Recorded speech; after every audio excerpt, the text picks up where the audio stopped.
Hey guys, Corey here with GottaBeMobile. Today we're taking a look at a couple tablets. We're going to quickly compare them on video for you to have a kind of a better understanding on kind of what to expect if you're looking to purchase a new Android tablet. So what we have is a LG G-Pad 8.3 versus a Samsung Galaxy TabPRO 8.4. So you can see they're both, not 10, they're not 7 inches, they're kind of an in the middle 8.4, 8.3. So it's kind of a perfect size of portability but not too small. And I mean, as you can see, they're both very similar in size. They both have the very thin, sleek bezels on tops and of course the sides. And then another thing is they both just have excellent displays. We have a 1920 by 1200 full HD display here. But then on Samsung, they've really stepped up. The Galaxy TabPRO 8.4 has a 2560 by 1440 QHD, just almost 2K resolution, and it looks gorgeous. It really does. It's a great display. It looks awesome. And the LG G-Pad was one of my favorites, but Samsung's display is just it's really good. You're definitely going to enjoy it, and it's worth kind of the additional price. Now this is $399 out the gate. The G-Pad is $349, but it's recently been dropped to $329.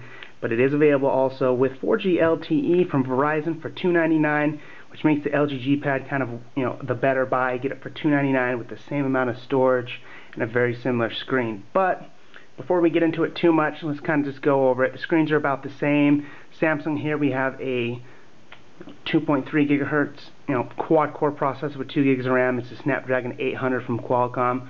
Over here we have a 1.7 quad-core Qualcomm, and it's the Snapdragon 600. So it is slightly slower, but not enough that's going to make a difference.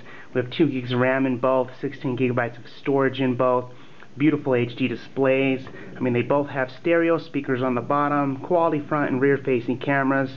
So there's really a lot going for both LG G-Pad 8.3 and the Samsung Galaxy TabPRO 8.4. Real quickly here, we're just going to go over it a little bit. We have Android 4.4 KitKat here with Samsung, although you'd never tell because they kind of have this magazine UI that kind of has changed the entire look and feel of stock Android. You can kind of move these around and customize what they call the magazine UI to give you news and sports and Facebook alerts and anything you want kind of right here on your screen. And then I added this Google bar here because for the most part you can't really tell it runs Android unless you get into kind of some of the settings. There's this tiny little Google bar down here, and that is it. So that you can't move that around. You can't add Google Now to it, but I mean obviously Google Now is kind of built in with search for those that want it. But once you slide in here, you'll notice some of the major changes here from Samsung. There's the usual Bluetooth and Wi-Fi information and a couple settings as you scroll through, but everything's kind of divided by tabs up top, which is something Samsung's done as of late. When you go into something like LG, you'll notice that theirs is kind of a more standard layout for Samsung or for Android.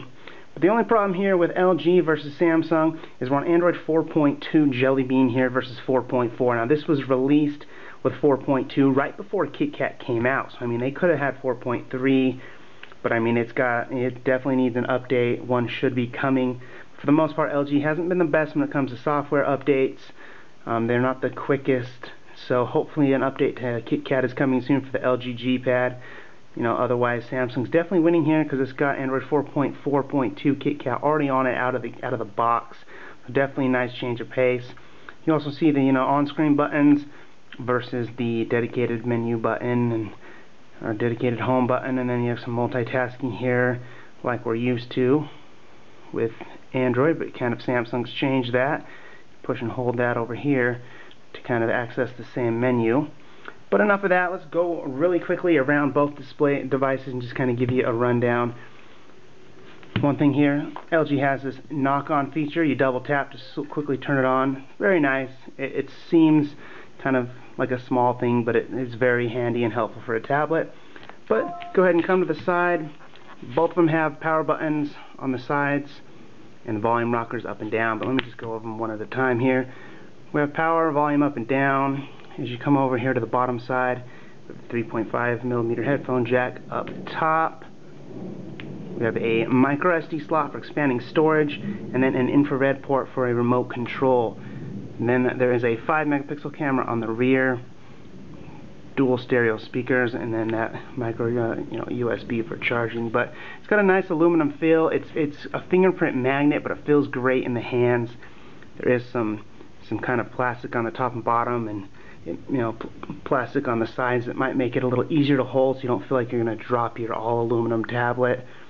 Then you come over here to Samsung, and we have that faux leather, like plastic wannabe leather design from the Galaxy Note 3. We have an 8 megapixel camera and a 2 megapixel front facing camera, and then we also have this micro SD slot here.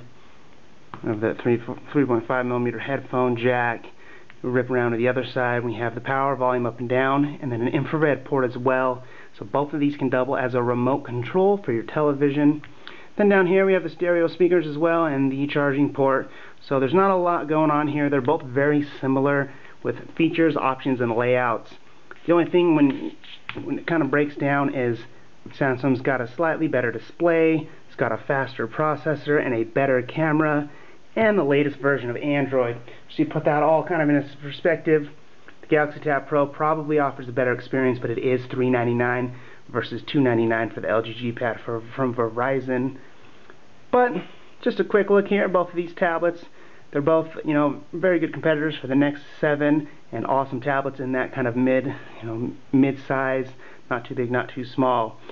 LG G Pad 8.3 versus the Samsung Galaxy Tab Pro 8.4. That's it, guys. Thanks for watching.